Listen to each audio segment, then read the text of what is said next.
اللهم صل وسلم وبارك على سيدنا محمد وعلى آله وصحبه أجمعين.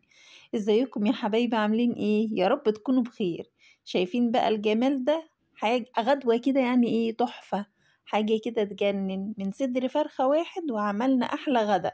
وايه، وصفة مش هتاخد معاكي 10 دقايق بالظبط، وهتكوني انت كده خلصت الغدا بتاعك في 10 دقايق.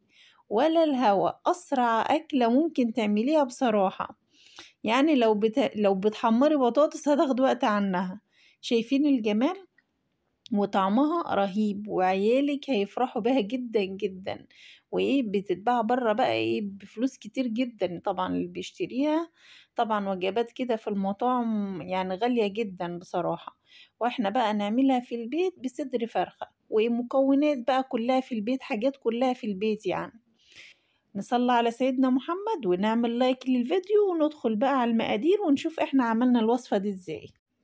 معايا بقى بطاطسيتين انا مقطعهم مكعبات، وفلفل الوان، وصدر فرخة برضو انا مقطعه، وبصلتين مقطعهم جوانيح كده، وكوباية لبن، وثلاث طماطميات كده انا مقطعهم شرايح. تمام كده.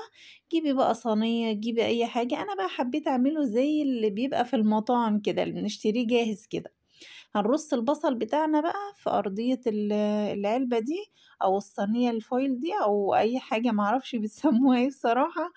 بس هنرص البصل بقى تحت كده. وبعدين هنجيب بقى البطاطس بتاعتنا، دول بطاطسيتين بس يعني كانوا كبار شوية يعني. ممكن تعمليها في صينية ألمونيا، تعمليها في صينية بايركس، في أي حاجة انت حابة تعمليها فيها. عايزة تعملي يعني حاجة أقل من كده مثلا، صينية أصغر من دي يعني. ممكن تقللي في المقادير وتعملي نصها بالظبط، يعني انك ممكن تجربيها تعجبك أو ما تعجبكيش. يعني لو عجبتك يبقى اعمليها، بعد كده ما عجبتكيش خلاص بقى، مش اديكي جربتيها يعني. هنحط البطاطس بقى بتاعتنا، يعني الوصفة دي كلها رص وبس. يعني هترصي الحاجات فوق بعضها وخلاص كده، هتحطها في الفرن وهتطلع زي الفل، وبالعيش بقى وبألف هنا وشفا. هنحط الفلفل الألوان بتاعنا. مننساش بس يا جماعة بالله عليكم نعمل لايك للفيديو ما ننساش نعمل لايك للفيديو. ده بقى ايه، هنرص الفلفل الألوان بتاعنا.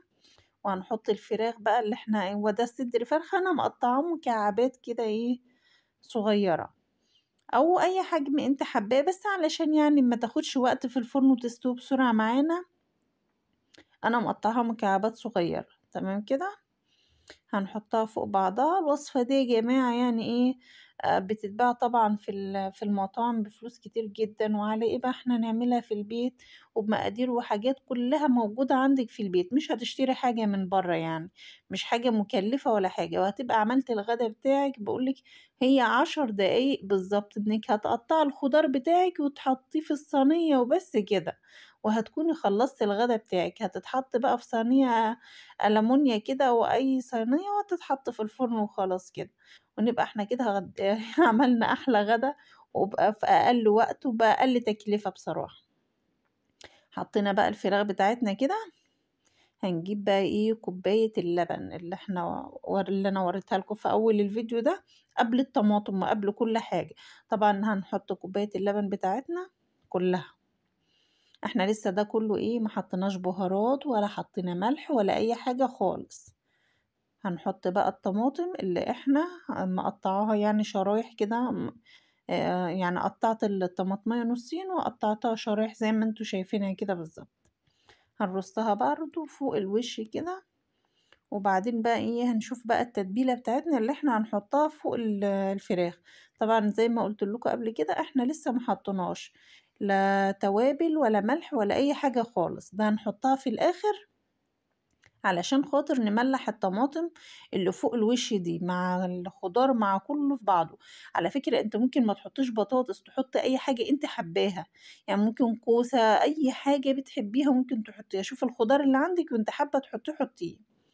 انا كده حطيت الطماطم بتاعتي. نركنها بقى على جنب كده الصينية، ونشوف بقى ايه البهارات بتاعتنا. احنا هنحط ايه، هنحط معلقة بصل بودر، معلقة توم بودر، وهنحط معلقة بهارات فراخ، وهنحط برضو 7 بهارات، وايه وبرضو ملح وكمون وفلفل اسمر وبابريكا وفلفل اسمر لوحده برضو. يعني انت ممكن تحط ملح وكمون، انا يعني البهارات اللي هي ملح وكمون وفلفل اسمر ده انا بعملها علبة على بعضها كده، من علبة البهارات خلطة كده بالملح، وايه بملح بها اي حاجة، وحطيت فلفل اسمر، وهنحط مكعبين مرق الدجاج كده. البهارات اللي فيهم يا جماعة بيدوا طعم حلو قوي قوي للطاجن ده. وهنحط نص كوباية مية مغلية، نص كوباية. انا بقى ايه يعني لقيت البهارات كده شربت من المية كده، فحسيتها تقيلة بصراحة، فروحت حاطة نص كوباية تاني. بس انت حط نص كوباية بس، علشان خاطر ما يبقاش في يعني الطاجن ده ما يبقاش فيه سايل من تحت، او هو هيستوي ويبقى فيه سايل لسه من تحت. يعني انا بحب الحاجة ناشفة بصراحة، يعني بحب الصواني والطواجن والكلام ده كله ناشف ما فيهوش سوائل من تحت. تمام كده. انت هنسقي بقى الطاجن بتاعنا بالتتبيلة الحلوة بتاعتنا دي، اللي هي توم باودر وبصل باودر والسبع بهارات وفلفل اسمر وملح وكمون ومكعبين مرق الدجاج وبهارات فراخ. تمام كده. وهنحطها بقى وربع معلقة جنزبيل صغيرة يا جماعة، ان ربع معلقة من الجنزبيل صغيرة كده هنحطها برضو مع البهارات دي. وهنسقي بقى ونص كوباية مية مغلية. هنسقي بقى ايه الطاجن بتاعنا ده او الصينية بتاعتنا بالتتبيلة. انا مرضتش احط البهارات تحت الاول، علشان خاطر انا عايزة الطماطم اللي فوق دي تشرب من التتبيلة، تبقى اتملحت خلاص كده يعني، علشان ما تبقاش دلع كده ومحطحضة ووحشة.